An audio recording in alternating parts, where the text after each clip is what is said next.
committee. I'd like to call the meeting to order. First thing we'll do is take a roll call, determine the members present. Jane Healy. Here. Chuck Griffin. Here. Tom O'Brien. Not present. Fifth Faust. Here. Joe Texera. Here. Jamie Gagnon. Here.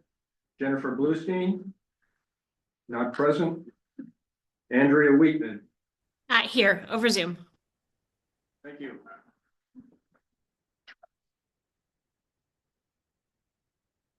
Hey, welcome everyone. I pulled up and the parking lot was full and I thought we need a bigger room. And then I hoped that most of the people were downstairs at the other meeting, but I'm glad we can all fit. If anyone isn't comfortable where they are, you can sit at the table. You'll just have to strain your neck to turn around and be able to see the board up there.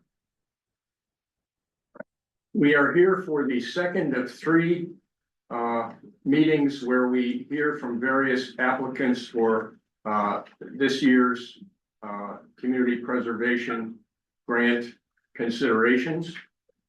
We have 5 presenters tonight, and generally speaking, all presenters can assume that each committee member has read the application in its entirety, including attachments, and that with that in mind, we ask that your presentation be focused on information that is relevant and important to you, but not in your application, or go over what you consider to be the strongest and most salient and important points from your application.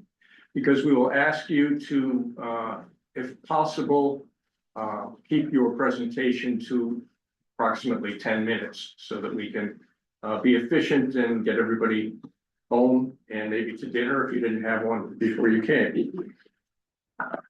Okay, the other thing to remind you is that this committee hears the applications, then has a meeting or meetings, if we need more than one, to make deliberations to determine which of the applications we will recommend to City Council and in what amounts, and possibly with any conditions attached.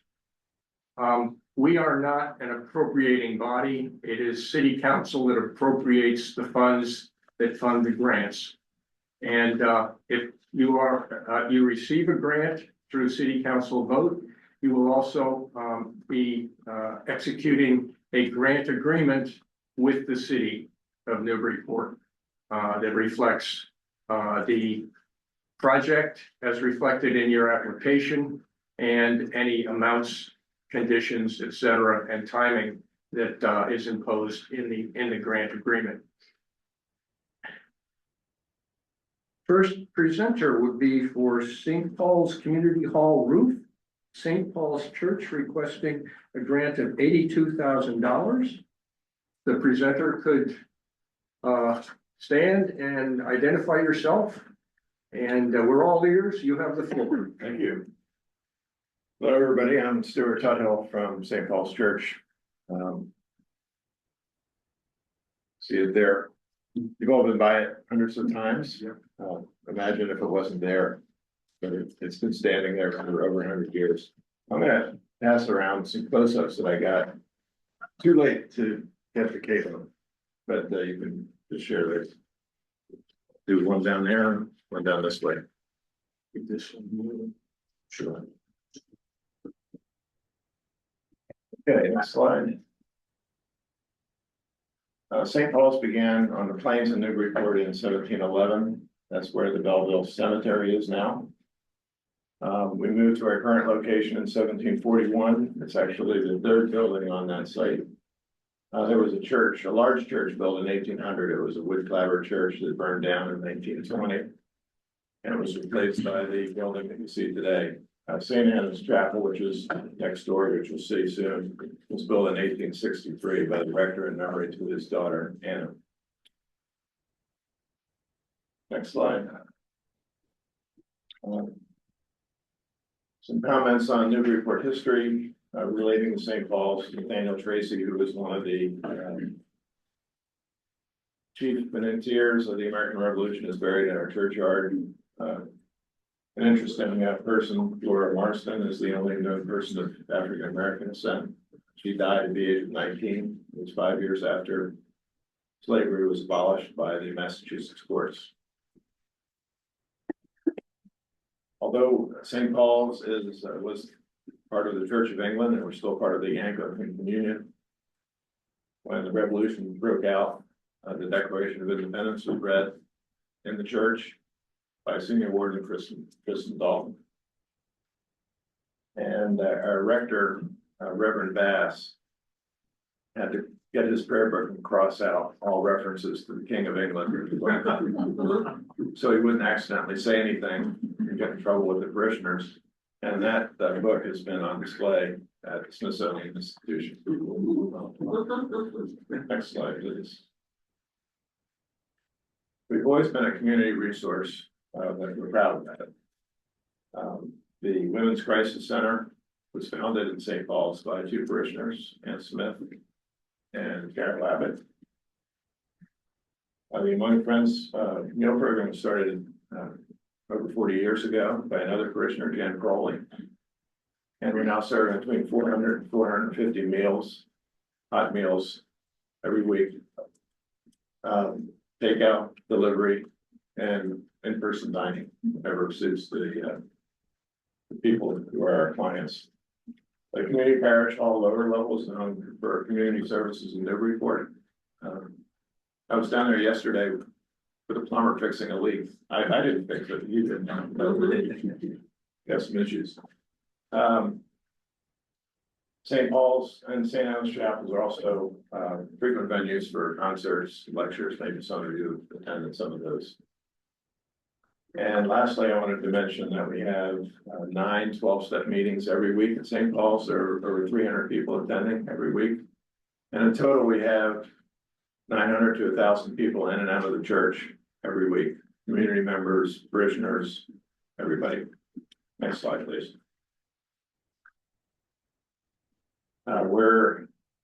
We've invested a lot in the church as a parish. In 2018, we spent $235,000 repairing the clock and bell tower. We spent another $190,000 replacing the roof in 2019. In 2023, repairs from roof and chimney leaks were almost $9,000.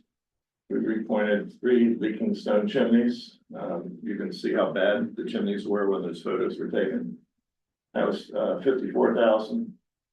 We installed a handicap ramp a couple of years ago for $13,000, and so anybody could get into the church for any reason.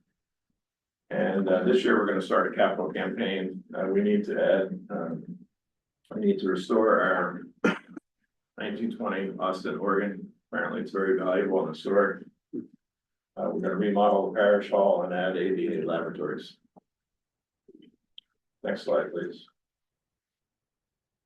So you recognize the church. The parish hall is behind St. Anne's Chapel on the left there. You can see on the right-hand photo exactly what the layout is and where the parish hall is located.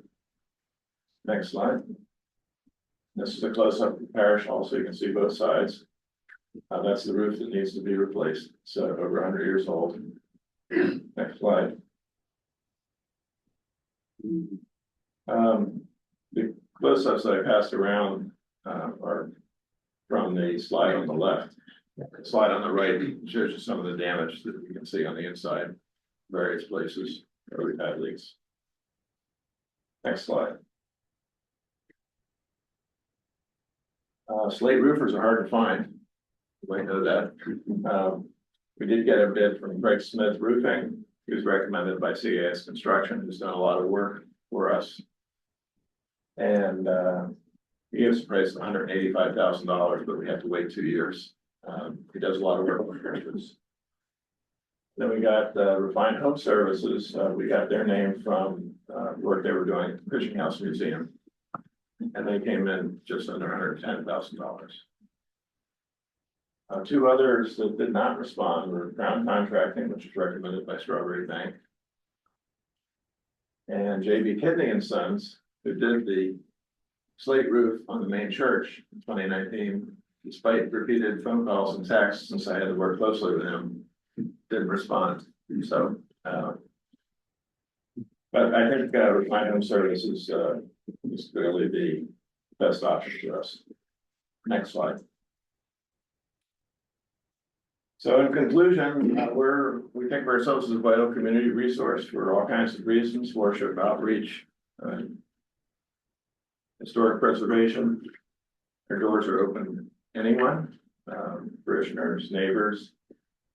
We offer meal support services, culture events. I should mention that about half of the 60 volunteers we have from among friends or community members, they have no relationships with the church whatsoever. We believe in caring for our community and our historic buildings and ensuring both remain accessible, and we would appreciate the support that we could get. Some of you might recognize this photo on the right. It's of a poster that was done years ago, maybe 30 years ago, in St. Paul's is in the upper left. It's one of the iconic buildings in Newburyport. So any questions I can answer? Questions or comments from the committee? Okay.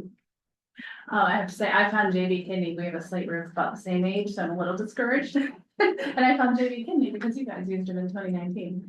So hopefully they return a call if I have them. But my question is, the quote that you received, it was for both slate and then imitation slate, or I can't remember what it's called. Are you going with true slate?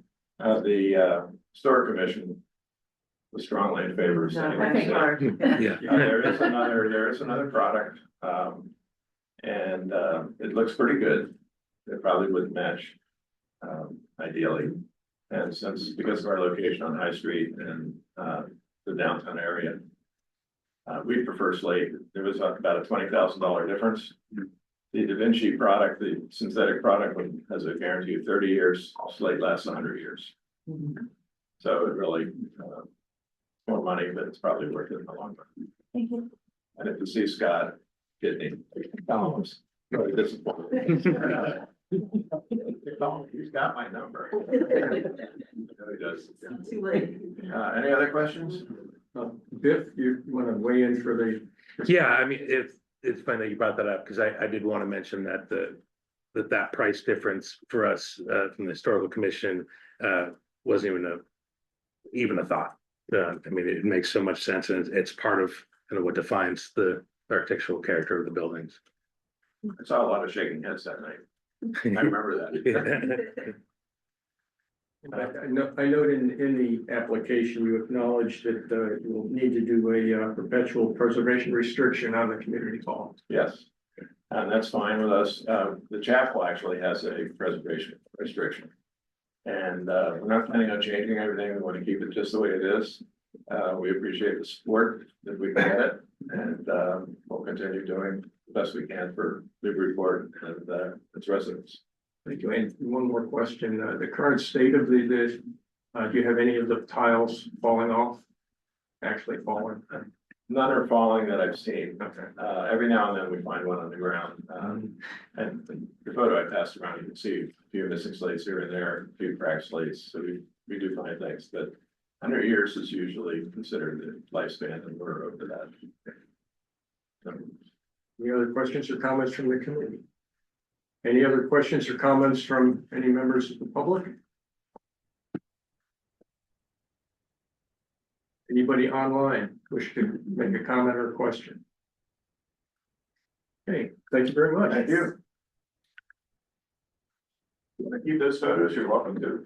Yes, I'd like to, I'll put it in the record. Great. Right, with your application. Next, we have the First Religious Society Unitarian Universalist Fire Protection Meeting House and Parish Hall, requesting a grant of $117,000. The category is historic preservation. I think that'd be easier for you. Yes.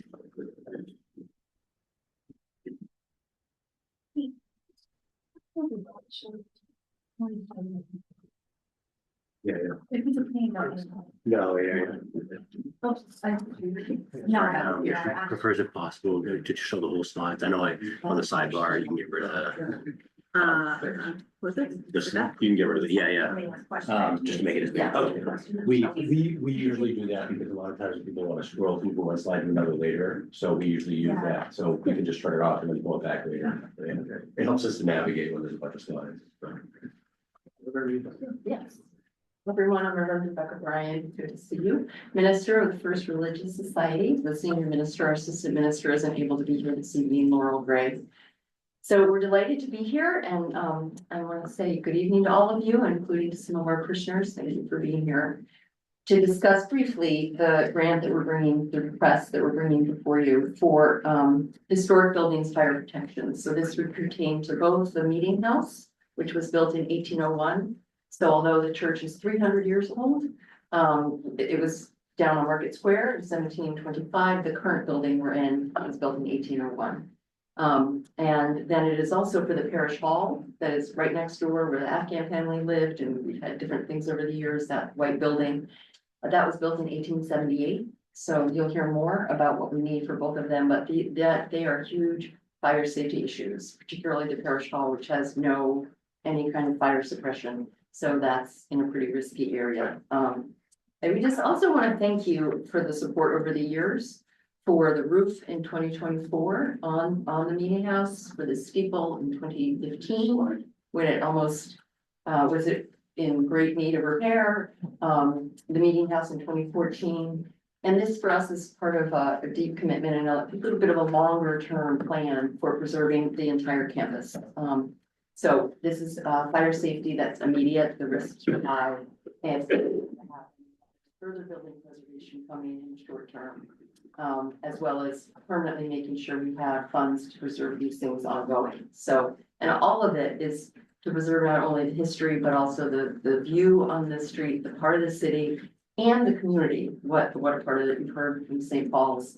And same, and others are true for FRS. You know, your churches are a vibrant part of the community. So I just wanted to read a quick quote from Chief Bradbury, who says about this proposal will not only protect the FRS, First Religious Society, Unitarian Universalist buildings, but also the nearby buildings and businesses. So it has the full support of the chief. Point over to Ed Littleman from the grants and facilities team, a member who can get into more detail. Ed Littleman, just a member of the congregation, volunteer. The 1801 meeting house, next slide please. Fire protection system was installed in 2001. It covers the sanctuary and the lower meeting house. It is obsolete, and right now it's on life support. You see those yellow tags.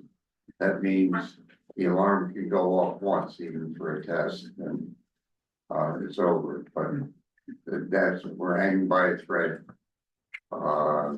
in terms of fire protection. Technology improved. Our plan is to upgrade the panel and some of the detection devices in the meeting house. Go to Parish Hall, 1877, or we can tell us 1878. We want to integrate the fire protection systems and install a fire preservation sprinkler system. And we have our engineering challenges there. We're currently working with a team to plan the best approach. But we do have pretty reliable quotes on which we based the request. One of our members is a very skilled fire protection and prevention engineer that surveyed the dome of the State House and Woodge House, and quote him, it's the parish hall ever went, we lose the meeting house. Both these are wooden buildings being used for the original purpose, to restore a church. And many churches have been converted. Next slide, please.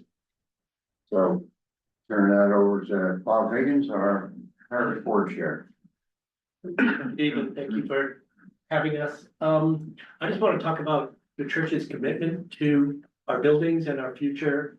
A couple of years ago, we started a congressional insight process to ask our parishioners, what do you want us to do?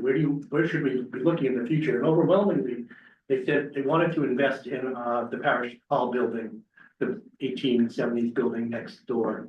It's been long neglected, underutilized, and it just, everyone saw it as having this amazing potential. And so we're envisioning it as a center, not just for our church programs, but a community center, a downtown hub for youth, community groups, speakers, music and cultural performances, cooking classes. We have a lot of great ideas, and we need the space and the flexibility to do it. But to do this, as we're talking about, we have to invest in this building. We're launching a capital campaign to do just that. There's a lot of just infrastructure needs. There's, besides fire suppression, we've got heating and cooling and just a lot of things that haven't been upgraded forever. We have to address accessibility and safety. We're committed to doing all this because we see the potential of this building. We've already engaged an architectural firm. They've done a lot of work, a feasibility study, drawn up plans. We're moving forward on this. And so we're committed to investing in our campus, in this community. We appreciate the support we've gotten in the past and your consideration tonight. Thank you. And we'll take any questions.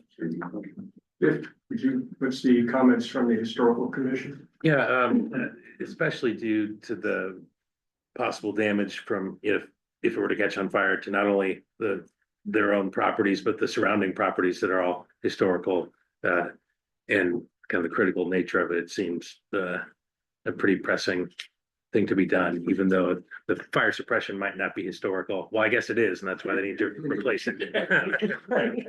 But I think the consideration for the buildings is paramount to save those things before something bad were to happen to them. Thank you. Questions or comments from the committee? I have one. I double checked the existing preservation restriction on the meeting house, and that's in place and it's been there for a long time. Mass Historical holds it. However, it specifically is limited to the meeting house. So we would need to also get a preservation restriction on this additional structure for in connection with this grant. And that would, I'm not sure the most efficient way to do that. I know you would need a survey typical to the one that is already existing in the meeting house that indicates the historical aspects of the structure. And then either do a second PR or amend the first one, but that would be for council to decide what's the best way to do that. Okay. We're ready for that. Yes, sir. Yeah, one of our members also serves as counsel, and she negotiated the original preservation agreement. Now we'll amend it. That's the way to go. Okay. We've anticipated that need and we're fully willing to comply. Thank you. Thank you. Any other questions or comments from the committee? Any other questions or comments from members of the public? Hey, yes, sir. If you could identify yourself, please. My name is Mark Madden. I'm a 40-year member of the congregation at FRS, and I'm the current head of the capital campaign that we're undertaking. And I think the committee might want to know that the congregation has made significant investments in the campus over time to include $900,000 when we had to rebuild our steeple and a significant amount, several $100,000 when we had to rebuild our organ. And we are committed to additional investment for the campus as a congregation. We're in a process, Bob mentioned, in which we are sort of in the quiet phase, but we just want the committee to know that we would like to be confident with you all about investing alongside the city to make this happen. Thanks. Yes, sir. I'm Kathy Deseret, and I'm also a congregant at FRS. And I just wanted to call to the attention to the committee, in addition to all the things we've said, that in some ways we're trying to return the parish hall to a historical purpose that was served in the past. It was a community center back in the 1800s, and if we can restore and secure the building, our real intent is to make that true again. So what we're really trying to do is add, in addition to everything we've already heard, is to add value to that building for the community. And I think that's a really important reason that we would really like you to consider this. And thank you. Anyone else? Any other questions or comments? Anyone online, question or comment? Thank you. Thank you. Thank you so much.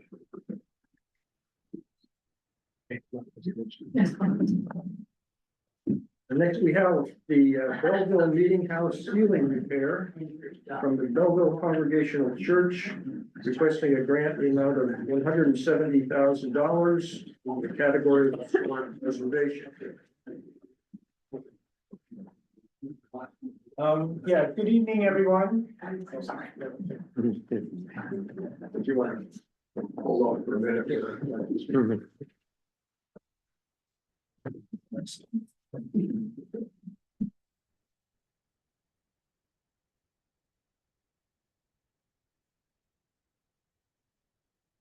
I'm here representing Belleville Congregational Church.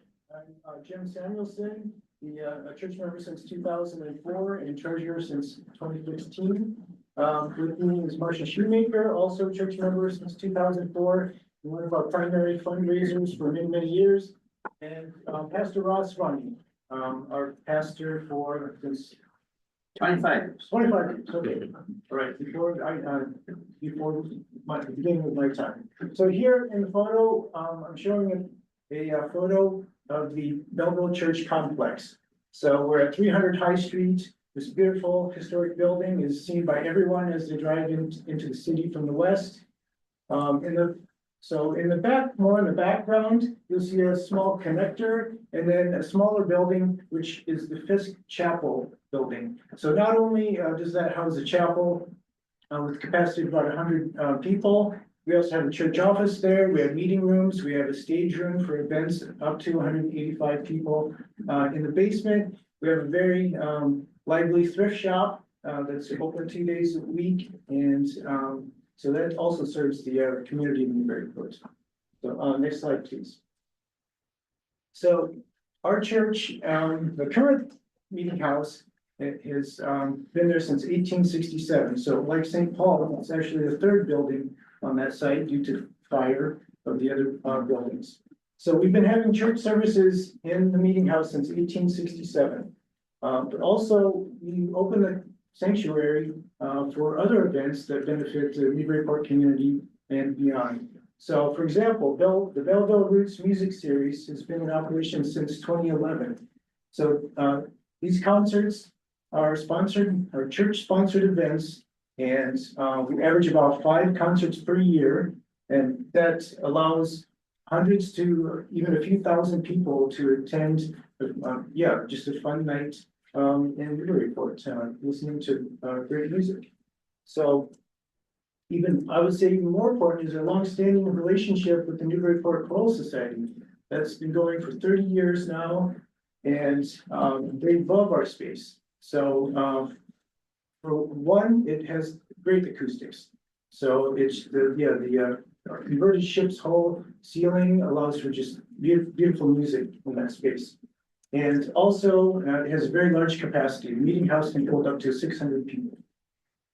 Okay, so in addition to these events, we open the meeting house for, theatrical events, speaker series, of course, weddings and funerals, so has been a very vibrant, building in the past, but the reason we're here tonight is that all of the meeting house activities are on hold. And that's due to the condition of the ceiling. So in 2023, two pieces of plaster fell, from the ceiling. So you may not be able to see it here, but there's a little missing piece of plaster right there. And so next slide, please.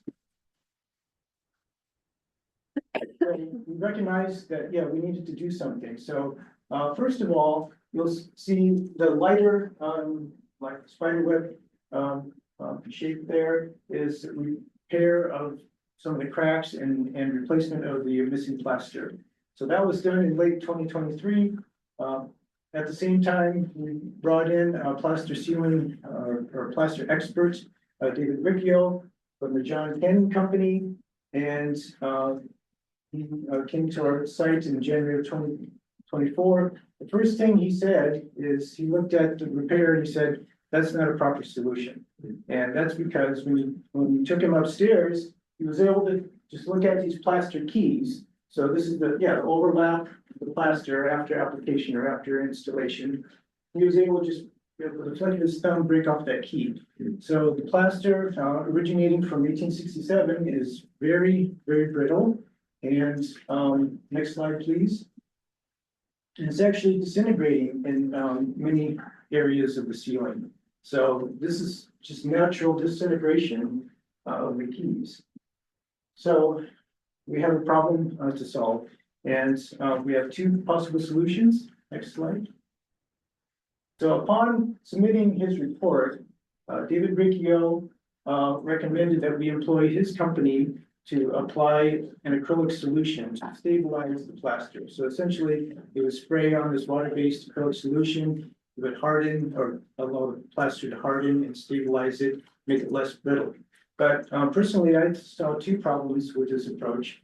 One is that, what about those areas where the plaster keys have already disintegrated or they may be missing in some cases? And then we still have the issue of repairing the ceiling, repairing the cracks from below. So also we considered other options. So in 2024, we applied for a grant from Massachusetts Cultural Council. We were awarded $35,000. We matched that with our own $35,000. That allowed us to do a feasibility study to look at, okay, what should we do with this ceiling? And also we wanted to know what's the potential of this building going forward. So we hired Andrew Sidford and Associates, an architectural firm here in Newburyport, and his firm recommended complete ceiling replacement. So that's what we're going with. So next slide, please. So currently we have two proposals on the table to replace the ceiling. On the left, you see information that is in the grant application. The proposal number 2 on the right is new information, because we just received that proposal from a local company in January of this year. So to go through a little bit of the detail on the left, it would be a multi-company process of needing to stage or install scaffolding in the entire space, and then demolition, removal from the existing plaster and lath network. Then install a new lath network with and then installation of drywall or glue board, and then painting with the complete interior.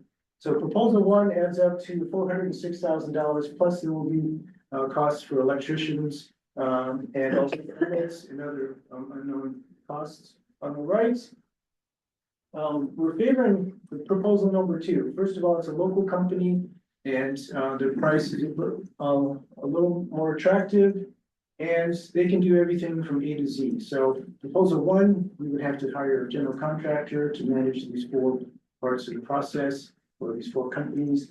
On the right, Zampel Construction Incorporated could do everything for us.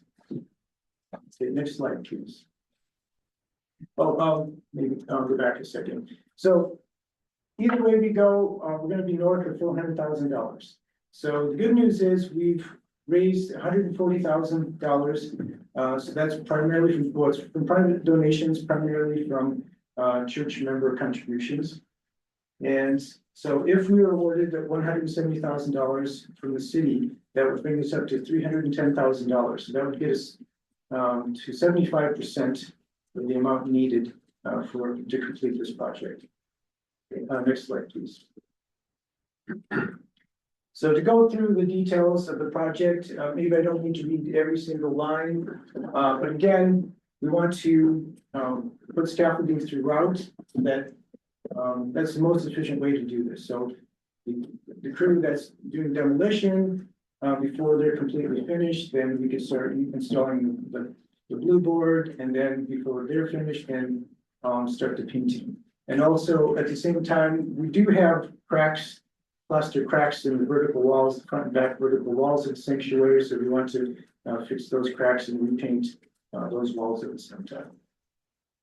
So again, the goal of this project is to restore ceiling and wall integrity while meeting all building codes and ensure careful containment and disposal of debris. So at the 2 weeks ago, the Historic Commission asked about asbestos. We have ruled that out. We've tested for asbestos, so that's not a concern. And so in the end, it would look exactly the way it looks now, and it would have the same acoustics, and we could go on having concerts and church services and all the other activities that take place there. Okay, next slide, please. So as I end, I just want to point out that the Belleville Meeting House ceiling project directly supports City of Newburyport's master plan. So first of all, you'd be helping us preserve an historic religious landmark. And I list some of the goals from the master plan. You'd be helping us enable opportunities for arts education, increase awareness of Newburyport as a destination for arts, tourism, and cultural affairs, and help us support a variety of cultural opportunities and activities for all groups and individuals in the city. So we are a open and affirming church. Our motto is, whoever you are and wherever you are in life's journey, you are welcome here. So next slide, please. So also I'm going to point out that, well, first of all, thank the commission for help in the past. Thank the city members who have allowed for appropriation of funds to maintain our buildings. So we've received smaller grants in the past. You see 2010, 2012, and 2016. And so therefore, we do have a preservation restriction agreement in place that was signed in 2011. And now, what we need is we need help with bringing the Belleville Meeting House back to life for the benefit of the congregation, also for the benefit of the entire Newburyport community. Thank you. And maybe we'll go ahead to the next slide. So we want to see this happening again in our meeting house. Biff, would you like to? Yeah, wait, can we have a comment from? I'm sorry. Ross? Yeah. I'd like to add a couple words. One is to underscore the musical preeminence of Belleville Church Choral Society. I sing with the Choral Society, and they are for the last 2 years, and they are amazing. There's no question. It's like being in Symphony Hall. If you haven't attended a concert, it's like you don't have to go to Boston Symphony Hall. Just go to Belleville Church. You get a full orchestra and 120 singers. It's really amazing. And then, of course, the Roots concerts, which have been amazing over the past 10 years, bringing all those, and Marsha's been a key part of that, bringing all the cultural places from the Quebecois and the Texan music and the everything, you know. So that's been amazing too. And both groups are really missing being in the larger space. Choral Society, not to say anything negative about other venues, but they've been trying, you know, the middle school, the high school, the Pentucket, and the Immaculate Conception. They've been trying them all, and quite frankly, even in the Immaculate Conception, it's like there's a little acoustical problem at the rear. It's so long. Yeah, whereas the Belleville shape is like Symphony Hall. It's kind of perfectly rectangular and rounded, and the sound is great everywhere, from what I understand. So the urgency of it, I think, is that the community is missing out and these groups are missing out on larger attendances. As we know, it's one of the largest attendance places for concerts. So I think the urgency, it's been a couple of years and the Choral Society is dying to get back in there. Into the meeting house and also the Roots concerts with like more than 150 attending. They can easily get 400 themselves if we go to the bigger space. So. I guess I'll leave it. Oh, and just community though. Yeah, it's like the other churches that have been here. It is a place to create more community and God knows we need that in this country. More sense of goodwill and music brings goodwill. There's no question. Anything, other questions?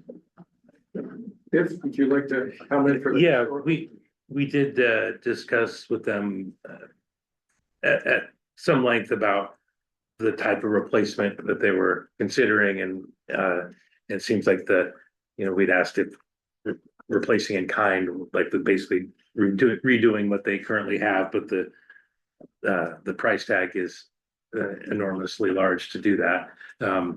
Although we did feel that what they're doing here is something that's it's little structural intervention really, other than just maintenance. And it's important for that reason. Any other questions or comments from the city? Yes. Is there a capital campaign at Belleville Church? Yes, we haven't like officially kicked it off. Well, yeah, there is a capital campaign, but we're not reaching out to the public directly right now. We're writing several grant applications. So we're trying to, gain the funds through grants right now. Yeah. The proposal you received most recently in January, it wasn't part of the application. Is it more complete than what is shown on the slide? In other words, it's broken down. Yes, there is a scope of work, and I went back yesterday and realized we needed even more itemization. Yes. So we want to break it down and okay, what is structural versus cosmetic? Yes. So I think that's. Yeah. And we would like to have copy of that once it's broken down with the pricing for the elements. Okay. Because that's I appreciate that you appreciate the unique split we have here between structural versus cosmetic and interior.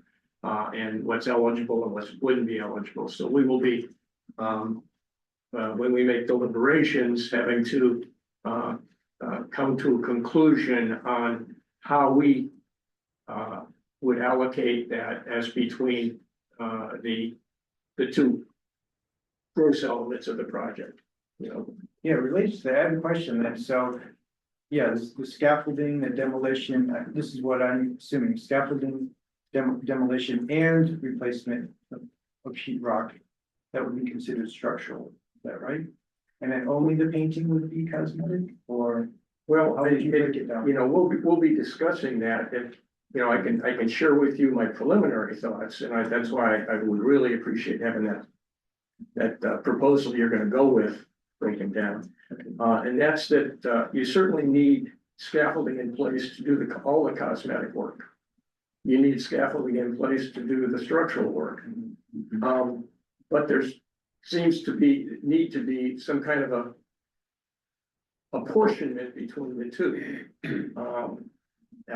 Rather than scaffolding all going with structural. That's my personal thought. And the second thing is, I guess when you're talking about sheetrock, that can fall in either category, because it's a wall, but it's not a structural wall. However, the stuff behind it that holds it to the building and repairing what's behind the lath that holds the plaster to the building, that's all, in my mind, considered eligible. So there's gonna be some getting in the weeds on this one, I think. Right. Okay, so yeah, we'll upload that information as soon as we get it. Great, thank you, appreciate it. And our deliberation meeting will be March 18th, is it? March 19th. 19th, so certainly well in advance of March 19th, so that we can all digest it before we meet. Okay, for the deliberations. Thank you. Thank you. Any questions or comments from the audience? Any questions or comments from those online? Okay, thank you very much. Thank you. We have the gravestone restoration project at the Belleville Cemetery, seeking a grant of $2,000 for historic preservation.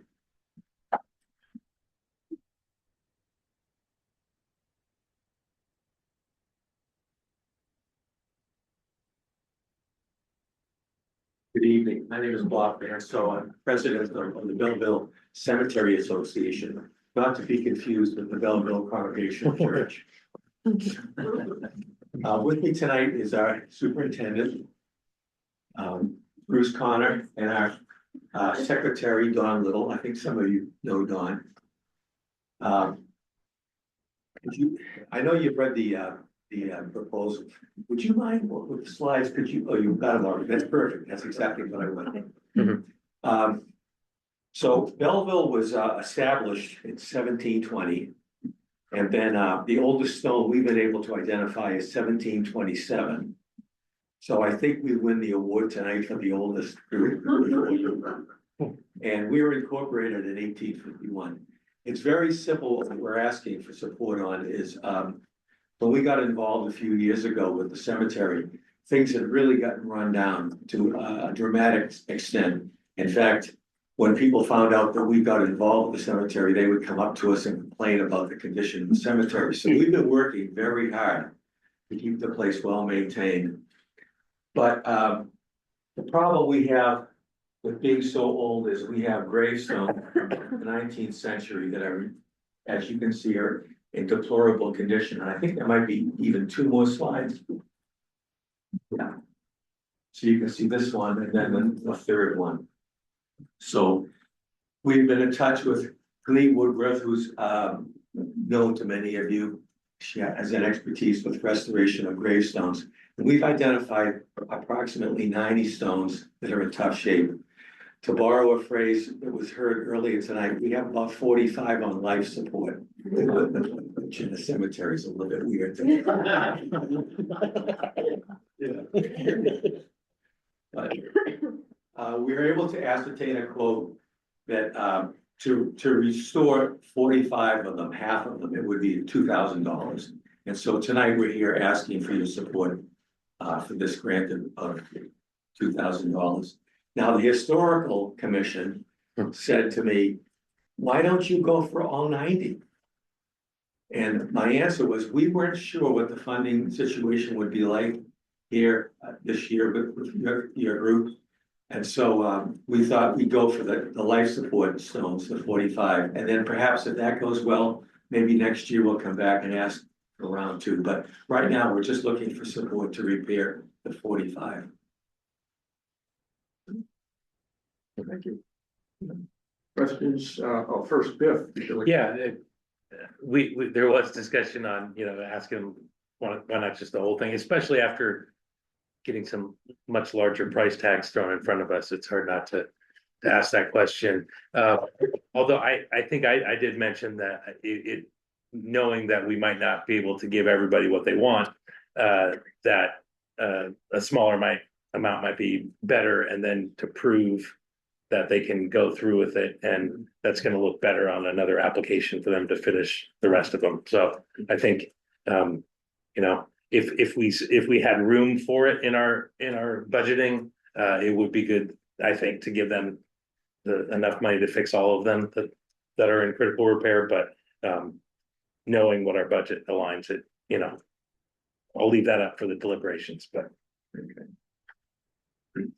Will you be using similar processes to repair the stones as has been used by Lee in the other cemeteries? Which I will turn that over. Yes, hi, I'm Cleve Woodward.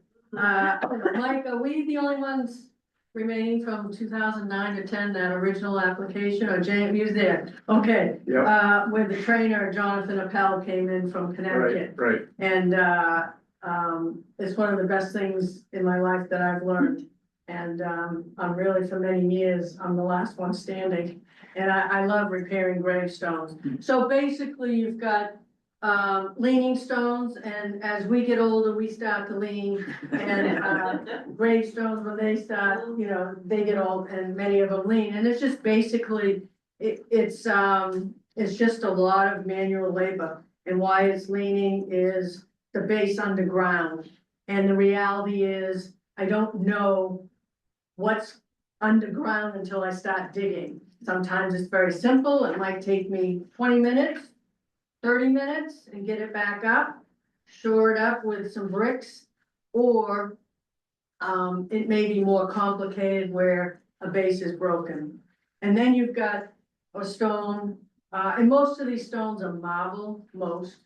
There's a few slate out there. Slate are harder to fix. You might have a stone this way, and then you've got a broken stone, and that's epoxy to repair the broken stone. And then you've got some that with the base there, that the base most of the time will need to be leveled. So again, it's digging underneath. There's rocks. Many times it's just rocks underneath. Maybe throw some bricks under there to get it level. Then setting compound, epoxy, and then most of the time I need the tripod to lift up and just set it. So 45 stones, it's reasonable. I might be able to do a little bit more, but just don't know until I start working on a stone. But I'm reasonable, I work fast, I don't dawdle. So it's the basic, what I learned back in 2009 and 10, I'm basically doing the same thing with the same materials. I just hope I'm a little bit more effective, and I've learned a little tricks of the trade to save my body, lifting hundreds of pounds of stones. But I love doing the work. Thank you. Thank you. Any other questions or comments from the committee? From the public? From anyone online? Okay, thank you very much. Thank you. Thank you. Next, we have the rehabilitation and preservation of structurally damaged sanctuary windows at Old South Church. Old South Presbyterian Church seeking a grant of $58,000. The category of historic preservation.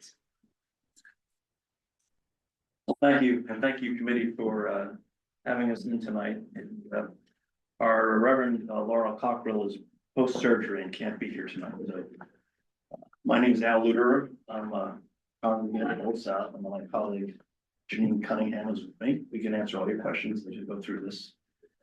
So we'd like to first thank you for your prior support, and it's been very meaningful. So you know what this looks like, and of course that beautiful tower, you helped us build that. And that houses the Paul Revere bell, the second Paul Revere bell that we have in our community here. I feel like we're relatively new to the community, you know, 1746. So figuring the prior presenter. So get up to the next slide, please. We have a grand history. We're under historic preservation covenants, which we dutifully obey. Something very interesting about the church, which is very unchurch, which is we helped gather some of the original troops, the Continental Army, to go down to Bunker Hill and fight for our cause. We also gave the benediction to Benedict Arnold, who at that time was a patriot, and all his troops that left Newburyport and went up to that ill-fated expedition to try to capture Quebec. Our co-founding pastor is a very interesting person, George Whitfield. He happens to be still resident. However, he's underneath the pulpit.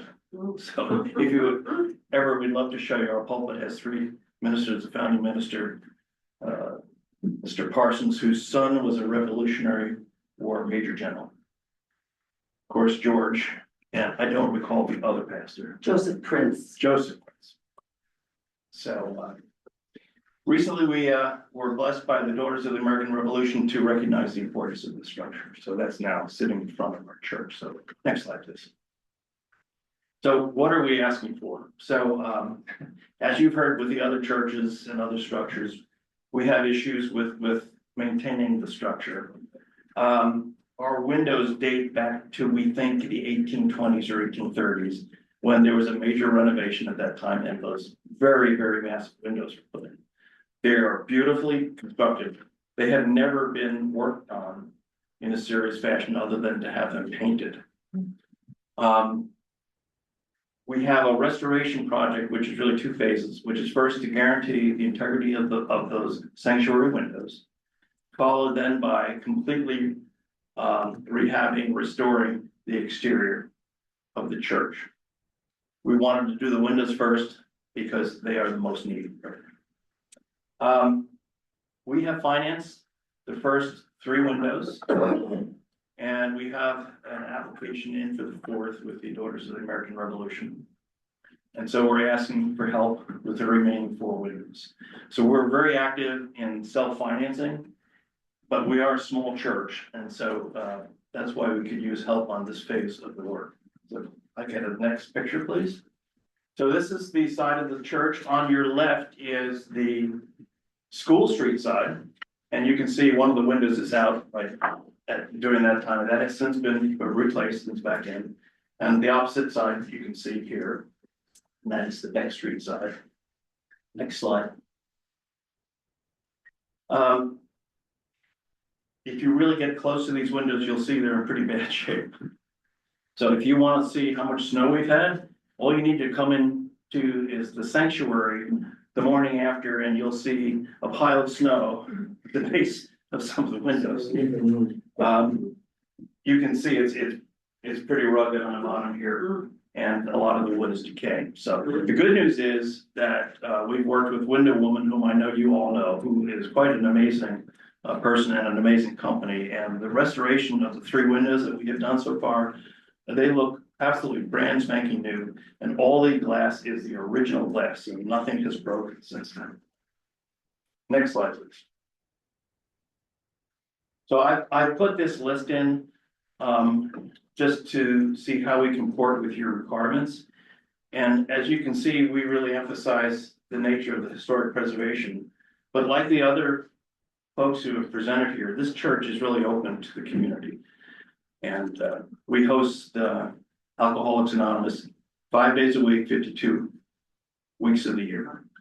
Boy Scouts, Girl Scouts, Cub Scouts, yes.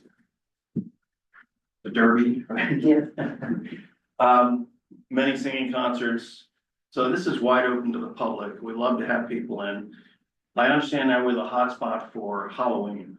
So this is, if you want to get candy, you have to stop by Old South, because we must have had 400 that was given out. So the only place where we do not match up is it is of course a private and not a public space or own space. So that's the only place we don't match up with the jury. And I think you'll find that we have the required support from the different organizations in the dossier. Next slide, please. So that's the proposal for Window Women, $14,500 per window times 4. And 58,000. And I say it'll take about 3 months, and as we go through this and with the winter, if we were funded today, I think it would take probably 5 months. It just takes a long time to rebuild these windows, and even when they do 2 at a time, it just takes a long time to do. I think that's the last slide for the last year. So we look forward to answering any questions you may have, and hope that you'll find a way to support, if not the whole grant, at least a portion. Thank you. Yeah, it was obviously another one that we didn't have much trouble rousing support for, especially the fact that the windows are, essentially original, and they're keeping them that way. I think is really vital, and they're quite visible from the street, obviously. So they're really heavy too. Yeah, I saw one of them open this summer, and I was amazed. They're absolutely massive. Any questions or comments from other committee members?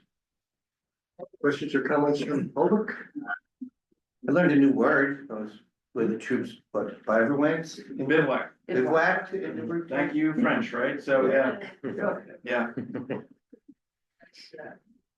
It's so funny because we're obviously a religious organization and some of our congregants had trouble recognizing that we really participated in the revolution and that was bloody.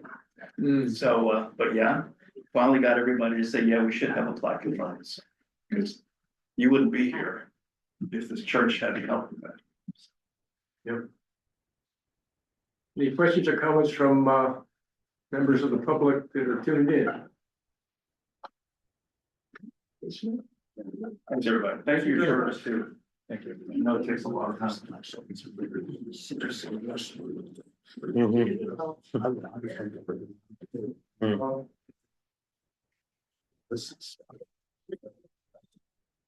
Yes. I have no new business. Do you have any new business? Not unless anybody had any particular questions. Obviously looking forward to the next meeting or meeting where you're ranking. Yeah. Okay, we have received the draft minutes from January 15 and from January 29. I'm not sure if you've had an opportunity to read them with as much care as you need. And if you would like, we can discuss approving each of them tonight, or we can hold them off to the next meeting. What are your druthers? Hearing none? Yeah. That sounds like a motion to postpone, I'd say. All right. Yes, I think I would agree. I'd like another pass out. Sure. Enough stuff to read. And okay, so Do we need a second on that or a vote on that? I don't think we need it. Okay, that's just procedural. We'll just hold them off until the next meeting. And the next meeting is March the 5th. Yeah, so then it's March 19th for deliberation. Yeah. And keep a lookout for, when we get that supplemental information from the one applicant tonight about the allocation of costs. That's the only one where that issue it comes up where we, it's a project that we have to slice and dice in terms of what's eligible cost and what is. Agreed. Okay. Well, I'll entertain a motion to adjourn. So moved. Second? All in favor? Aye. Hooray. Good job.